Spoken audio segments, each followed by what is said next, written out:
Assalamualaikum warahmatullahi wabarakatuh. Halo anak-anakku semua, bagaimana kabar kalian hari ini? Semoga kalian semua selalu dalam keadaan sehat. Bertemu lagi dengan Bu Guru. Hari ini kita akan belajar tentang sejarah kebudayaan Islam kelas 12. Tema kita hari ini yaitu tentang peran umat Islam pada masa penjajahan dan juga kemerdekaan.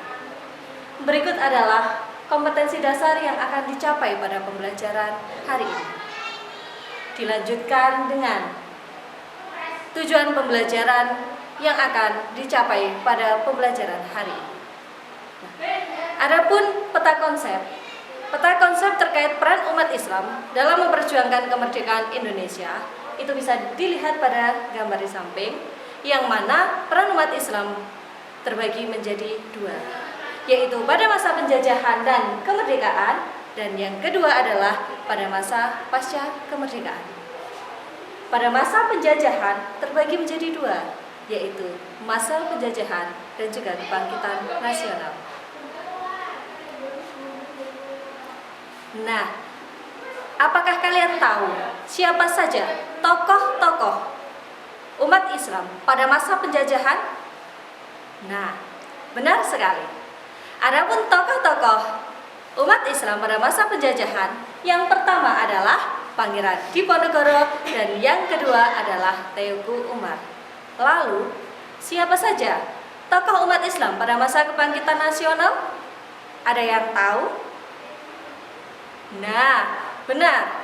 Tokoh umat Islam pada masa kebangkitan nasional yang akan kita bahas pada pembelajaran hari ini ada tiga.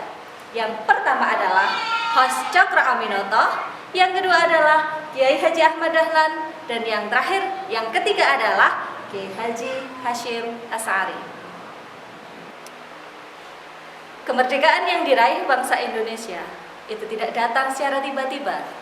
Ada proses panjang yang mewarnai dalam setiap tahap melawan penjajah. Perlawanan rakyat Indonesia melawan penjajah itu tidak lepas dari peran umat Islam sebagai laskar dan pemimpinnya. Pada masa penjajahan, perlawanan yang dilakukan oleh para pejuang itu masih bersifat kedaerahan, dengan semangat masing-masing tanpa adanya pola hubungan untuk menjalin persatuan. Dan pada saat itu, Belanda masih menerapkan politik divide et impera. Apa itu divide of impera? Divide et impera yaitu adalah kombinasi strategi politik, militer, dan ekonomi, yang mana bertujuan untuk mendapatkan dan menjaga kekuasaan dengan cara memecah kelompok besar menjadi kelompok yang lebih kecil agar lebih mudah ditaklukkan. Sebagai contoh, perlawanan-perlawanan yang dilakukan oleh tokoh umat Islam pada masa penjajahan yaitu perlawanan yang dilakukan oleh Pangeran Diponegoro, kemudian yang kedua adalah perlawanan yang dilakukan oleh Teuku Umar di Aceh, berikutnya adalah Pangeran Antasari di Kalimantan. Menurut hasil analisis bahwa perlawanan tersebut belum mampu mengusir penjajahan dari bumi Indonesia. Sedangkan pada masa kebangkitan nasional, para pemuda yang belajar dari luar negeri itu kembali dari Timur Tengah, baik Barat, dengan semangat nasionalisme kembali ke Indonesia dan bersatu berjuang meraih kemerdekaan. Kesadaran dalam menggalang semangat kebangsaan ini melahirkan gerakan-gerakan kebangkitan nasional. Contohnya adalah Hos Cokro Aminoto dengan gerakannya yaitu Serikat Dagang Islam. Kemudian adalah Kiai Haji Ahmad Dahlan dengan organisasinya yaitu Organisasi Muhammadiyah. Berikutnya adalah Kiai Haji Hashim Asy'ari dengan organisasinya yaitu Nahdlatul Ulama, yang mana tokoh-tokoh umat Islam pada masa kebangkitan Islam tersebut memiliki peran yang sangat besar dalam mengorganisir masyarakat ataupun rakyat Indonesia dalam melawan penjajah. Nah, maka dari itu sekarang kita bahas tentang tokoh umat Islam pada masa penjajahan dan bagaimana perjuangan beliau. Kita lihat yang pertama. Yang pertama adalah Pangeran Diponegoro. Pangeran Diponegoro adalah putra sulung dari Sultan Hamengkubuwono yang ketiga. Beliau adalah raja ketiga di Kasultanan Yogyakarta. Lahir pada tanggal 11 November 1785. Nama kecil beliau adalah Bandara Raden Mas Anta Wirya. Ibu beliau bernama Raden Ajeng Mangkarawati, yang mana merupakan keturunan dari Kiai Ageng Rampelan. Semenjak kecil, Pangeran Diponegoro itu tinggal bersama neneknya yang berada di Tegalrejo. Neneknya bernama Kanjeng Ratu Agung, yang terkenal dengan kesolehannya. Nah, bagaimana peran Pangeran Diponegoro pada masa penjajahan? Pangeran Diponegoro secara terbuka menyatakan perlawanannya terhadap Belanda. Hal tersebut bermula dari pihak Belanda yang mematok tanah milik Pangeran Diponegoro yang berada di Tegalrejo. Selain daripada itu, Belanda sudah tidak menghargai adat istiadat setempat dan sangat mengeksploitasi rakyat dengan pembebanan pajak yang tinggi, sehingga Pangeran Diponegoro beserta rakyat yang ada di Jawa itu merasa gemas, akhirnya melakukan perlawanan secara terbuka. Pada tahun 1825 sampai 1830, dalam pertempuran antara pasukan Diponegoro dengan penjajah itu dimenangkan oleh pasukan Diponegoro. Nah, adapun alasan-alasan pasukan Diponegoro mengalami kemenangan adalah sebagai berikut. Yang pertama adalah disebabkan karena semangat para pasukan Diponegoro itu masih sangat tinggi. Yang kedua adalah siasat gerilya yang dilakukan Pangeran Diponegoro itu masih belum tertandingi.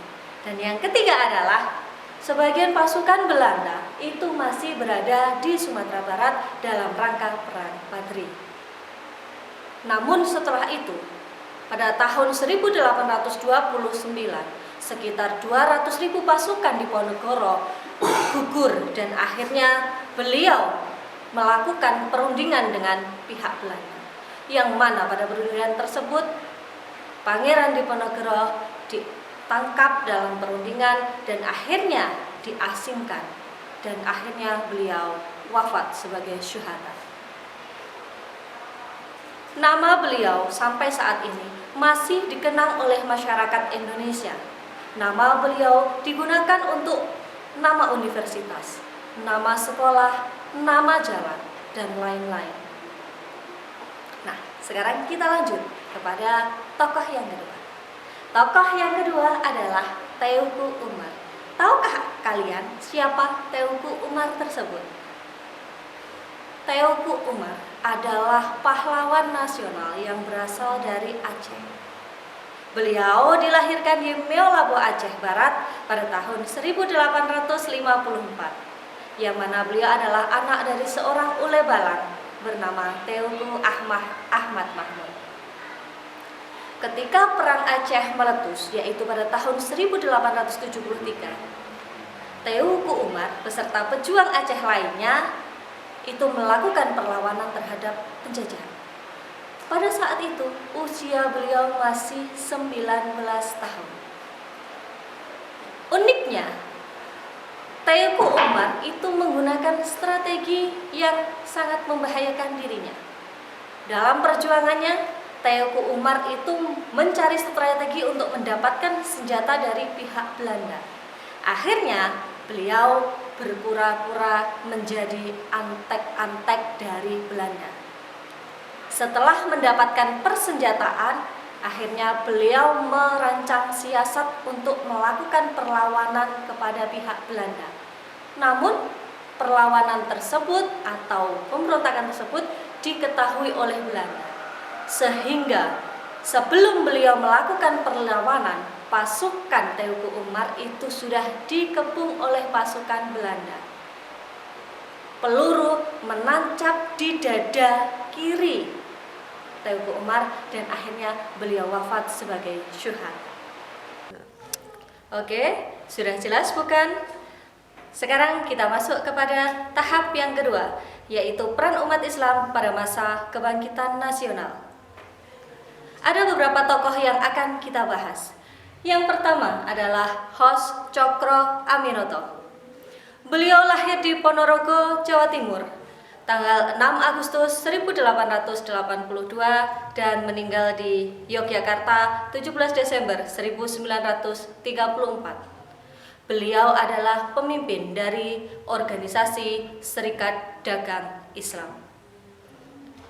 SDI atau Serikat Dagang Islam diubah namanya menjadi SI atau Serikat Islam dan menjadi suatu partai politik setelah mendapatkan badan hukum dari Belanda.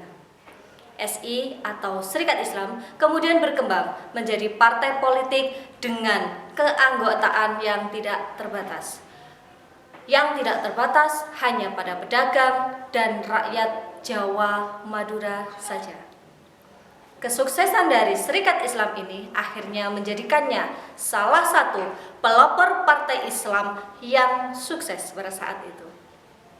Kemudian, pada tahun 1929, Serikat Islam diusung menjadi Partai Serikat Islam Indonesia hingga menjadi peserta pemilu pertama pada tahun 1955. Sekarang kita masuk kepada tokoh yang kedua, Kiai Haji Ahmad Dahlan atau Muhammad Darwisi. Beliau lahir di Yogyakarta tanggal 1 Agustus 1868, kemudian meninggal di Yogyakarta 23 Februari 1923. Pada tahun 1912, Ahmad Dahlan mendirikan organisasi yang bernama Muhammadiyah. Tujuan utamanya adalah melaksanakan cita-cita pembaharuan Islam di bumi Nusantara. Sejak awal, Ahmad Dahlan itu telah menetapkan bahwa Muhammadiyah itu bukan organisasi politik, tetapi bersifat sosial dan bergerak di bidang pendidikan. Kemudian pada tanggal 7 Mei 1921, Ahmad Dahlan mengajukan permohonan kepada pemerintahan Hindia Belanda untuk mendirikan cabang-cabang Muhammadiyah yang ada di seluruh Indonesia. Tokoh yang ketiga yaitu Kiai Haji Hasyim Asy'ari. Beliau lahir di Jombang, Jawa Timur 14 Februari 1871. Beliau adalah seorang pahlawan nasional yang merupakan pendiri dari organisasi Islam massa terbesar di Indonesia, yaitu Nahdlatul Ulama. Dalam upaya perjuangan untuk meraih kemerdekaan, pada tanggal 17 September 1945, fatwa jihad dikukuhkan dalam rapat para kiai yang disebut dengan resolusi jihad. Tujuannya adalah sebagai pengobar semangat para ulama, para santri yang tergabung dalam Laskar Hizbullah dan Sabilillah dalam melakukan perlawanan terhadap penjajah. Selain dari itu, tujuannya adalah mendesak pemerintah agar segera menentukan sikap melawan kekuatan asing yang ingin menggagalkan kemerdekaan. Dan Surabaya menjadi medan pertempuran antara Laskar Hizbullah dengan sekutu. Adapun teks resolusi jihad dimuat di Harian Kedaulatan Rakyat Yogyakarta edisi nomor 26 tahun ke-1 Jumat Legi 26 Oktober 1945. Nah, yang paling akhir adalah kita akan mengambil kisah teladan dari tokoh peran umat Islam pada masa penjajahan dan kemerdekaan. Apa itu? Iya. Yang pertama adalah memiliki semangat juang yang tinggi dalam memerdekakan Indonesia. Yang kedua adalah memiliki semangat nasionalisme yang tinggi. Kita patut bersyukur atas kemerdekaan yang telah diraih oleh bangsa Indonesia, yang telah diraih oleh para pejuang yang telah mendahului kita. Kalian sebagai seorang pelajar harus mengisi kemerdekaan ini dengan sebaik-baiknya. Demikian video pembelajaran hari ini, semoga dapat bermanfaat untuk kita semua.